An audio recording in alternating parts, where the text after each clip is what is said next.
Hi guys, DIY Jeff here, and today I'm going to show you how to drain and replace the automatic transmission fluid in a Honda Odyssey.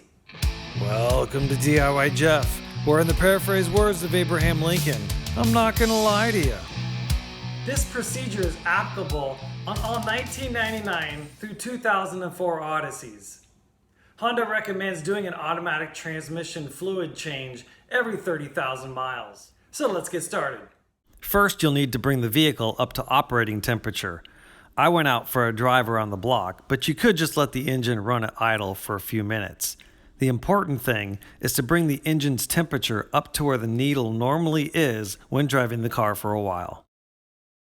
I've read that more fluid will drain out of the transmission if the front end is jacked up. So here I'm chalking the back wheels and raising the vehicle up to put jack stands underneath it. Behind the front tires are two notches that can be used to place the jack stands underneath.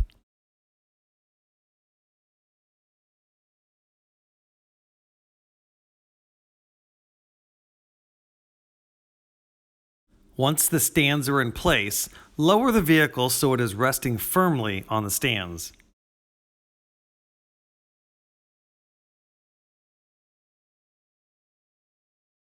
Next, you'll need to pull the hood release. To raise the hood, pull up on the hood release lever. Support the hood by inserting the hood support bar into the designated slot. Before working under the hood, it's always a good idea to disconnect the negative battery cable, keeping in mind when you reconnect it, you'll need your audio system's security code. Before draining the ATF fluid, first, back out the fill bolt for the fluid. This will help the fluid drain more thoroughly. Wait a second, something's not right here. The picture in the service manual didn't match what I was seeing in my vehicle. Instead of there being a fill bolt to back out, there was some sort of bracket and device in its place. So I had to do a little research. Apparently, there was a recall on all 2002 through 2004 Odysseys because of a problem with the second gear being lubricated enough. This was causing teeth to break off, making a transmission seize a high possibility. If the transmission seizes, an accident is imminent. So Honda came up with an add-on service kit that used the fill hole as a way to pump fluid over the second gear. Not a big deal unless you want to add transmission fluid later. So there are two options to add fluid. The first I'll show you now. There is a 12mm bolt holding the service kit in place. In theory, back out this bolt and the fluid jet in the kit should slide out. Because of the bolt's location, you'll need some extensions to get your ratchet up high enough to create the torque needed to loosen the bolt. I found out that the bolt was torqued down pretty hard because I couldn't create enough leverage to loosen it with my ratchet. So out came my 1/2-inch drive breaker bar, which loosened it with ease. Because the bolt is pretty far down, it was easier to reach in with my magnet than to go fishing with my hand.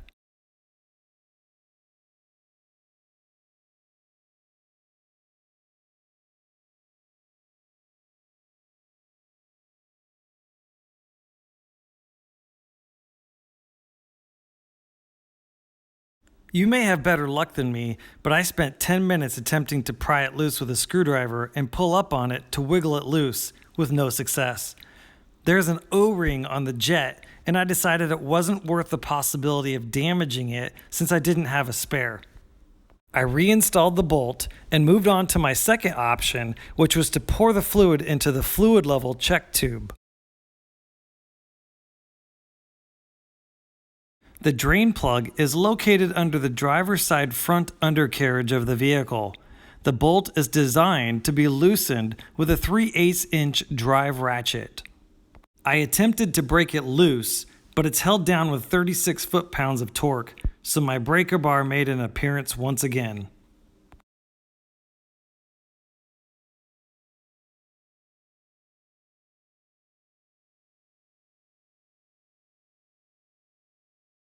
Before loosening it after breaking it loose, be sure to have some sort of collection device to catch the old fluid. Like draining engine oil, be ready for a stream of oil to come running out and position your catch pan accordingly.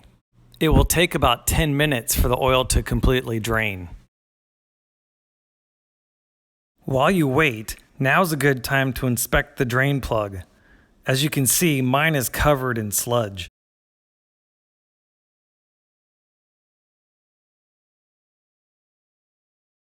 After removing the sludge, you can see metal shavings from the transmission. The end of the plug is a magnet and designed to keep these shavings from circulating through the transmission. A small amount of shavings is normal and not cause for alarm. However, if you see more than what my drain plug had, your transmission could be nearing the end of its life cycle. The drain plug uses a type of washer called a crush washer, which should be replaced every time the drain bolt is loosened. If you don't, you may quite possibly develop a leak. You can see how the old washer has a ridge around the edge. This is caused by the washer being crushed under torque to make a tight seal. When I was looking for washers, I had a hard time just finding one, so I bought a pack of 12. Keep in mind, if your Odyssey doesn't have the added jet lubrication kit like mine does, the fill plug also uses the same crush washer, so at a minimum you would need 2 of these. I'll put a link in the description where I found mine. While you're waiting for the transmission fluid to drain, now would also be a good time to clean up the yellow handle on the transmission dipstick. I found using some brake parts cleaning spray worked great.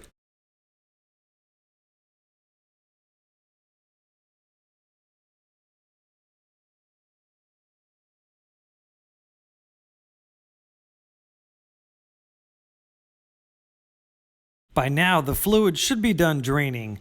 Reinsert the drain plug and tighten it by hand.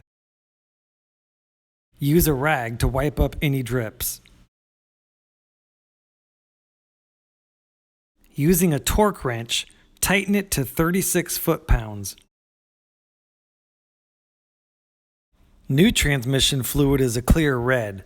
As you can tell, mine is black. It definitely needed to be changed. In order to put fluid in through the dipstick hole, you'll need some rubber hose on the end of a funnel, as the tip of the funnel is just a bit too large for the opening.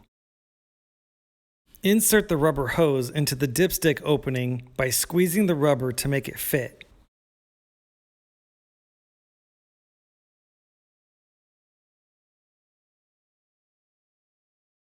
The service manual calls for Honda ATF Z1 fluid, but Honda doesn't produce that anymore.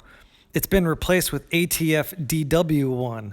You'll need 4 quarts of it, since it will take close to 3.5 to refill the transmission. I'll put a link in the description where I purchased mine. So now, slowly fill the funnel, keeping the funnel raised up so gravity can do its job. If you get an air bubble in the line, lower the funnel and the air bubble should rise to the top. Put in 3 full quarts. Then, while the fluid settles into the transmission, lower the vehicle back down. If you don't, then you will overflow the transmission, as the dipstick will show less fluid than is really in the transmission. I lowered the hood, but it really isn't necessary to lower the vehicle.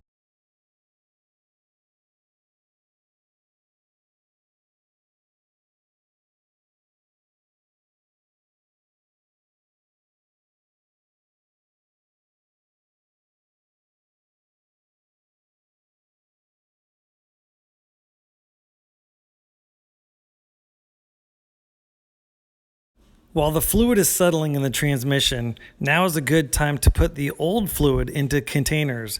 I like to use the empties from the fluid I just put in the car. Since at this point you have only put in 3 quarts and you drained close to 3.5, you'll have to find another suitable container for the rest. Checking the dipstick, the level is still a bit on the low side, so you'll have to add more fluid. Just be careful, since adding too much could mean repeating the entire process.